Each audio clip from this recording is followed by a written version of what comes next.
Hi everyone, this is Coach Candee, and as promised, I'm doing another video on YouTube, and it's real talk. And for this, it's very fresh, and I just recently recovered like just last night. Okay, so the topic is, what do you do when you are personally attacked? What I mean by personally attacked is that usually when we engage with people, we have the tendency to object object on what the person is saying, what the person is doing, but not necessarily rejecting or objecting the person. So what happens if you got into a situation where you corrected or you noticed someone or and corrected what they said or what they did, but they took it against them, and in turn they attack you personally on your character, on what you do. How do you usually respond in this situation? So I would like to share with you how I responded. And yes, I am not perfect.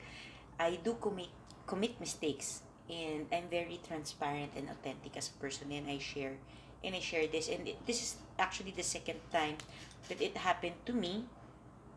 And I was really taken aback on how people take objections in a very emotional manner. And it dawned on me that it really comes from the perspective of pain. People experience rejections, objections ever since they grew up. So these experiences snowballed into big things, and that's how they usually respond. So when they respond like that, how do you see their response? Usually they would be aggressive, and they would be blaming you, putting all the blame on you, on how they responded without wanting to take responsibility on the things that they did. So what do you do? First is, you should first take the responsibility and really look at yourself, what happened. Look at the situation and really analyze what happened from a different perspective, not from the perspective of someone who was personally attacked, but really looking at it as if there's another observer. And the second is, talk to someone you know very well, who has a good character, good values. And for my case, I have a coach. So you talk to your coach and allow your coach to process you, because we all have blind spots, and at that moment there must be something that I did, and it was the second time. So it's time to really evaluate and recalibrate what happened, and what are the things that you can improve on. It's not that you keep on doing that mistake, it makes you a lesser person, but it's really looking at it at a different perspective on what you can improve to make yourself a better person. And the third is, how do you respond? For me, just have to really step back, give the person the space, give yourself a space to reflect, and respond in terms of your values. What is your value as a person? For me, it's authenticity, it's love, it's honesty, and it's compassion. So I really have to come to go back to that space, and try to talk to the person in this perspective of understanding, of really listening and trying to communicate love. And if you've done your part, remember, it's a relationship, it takes both ways. So if you have done your part in communicating love, and that person keeps on repelling love, then honestly, you just have to pray and wish that person well, wish that person that they will be able to receive love, because pain happens in life, and it's usually how we respond is we block people off, and then we complain that we don't receive love, people don't love us. But the question is, have you ever opened yourself up to love, to be able to receive it? Because you cannot receive something that you don't open up with. And it's the same manner. How you respond to other people is directly a reflection of how or who you are as a person. Not that a direct response to what people do to you, but how you really value yourself and see yourself. That's how you respond to other people. So if you are coming from the place of love, you will respond with love.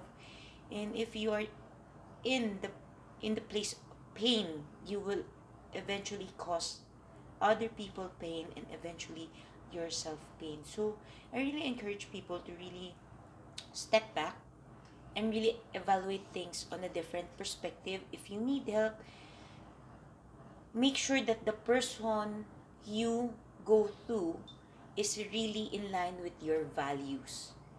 And this person can be objective enough to really see the blind spot that you cannot see. Please don't avoid, please avoid getting people who will just aggravate the situation. It will not help both parties in this, because there are people who can enforce things, I mean, they can make things big, the issue bigger, when in fact the issue is just small. And we have to watch out for those kinds of people, and for them to really be aware, and for you to have this is so funny, wisdom. Yeah, my coach always tells this. Hi, Coach A. My coach also always tells me that kindness and love goes hand in hand with wisdom. You really have to have the wisdom to evaluate and to know who are the people that you need to go directly to and talk to in manners like this, in situations like this. So go for people without judgment, who can see from a different perspective, a wider perspective, and who has really the courage to talk to you and straightforward and tell you that what this is what you did, what can you do.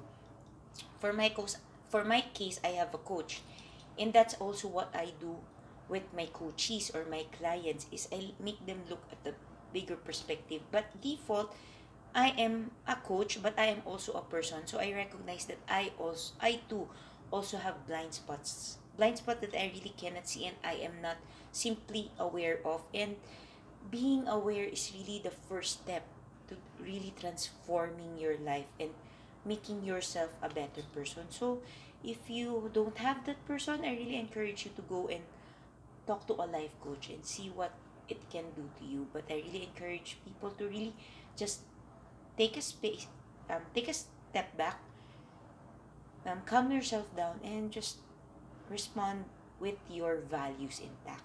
So that's it. That's for my sharing, and thank you until the next. And yep, bye.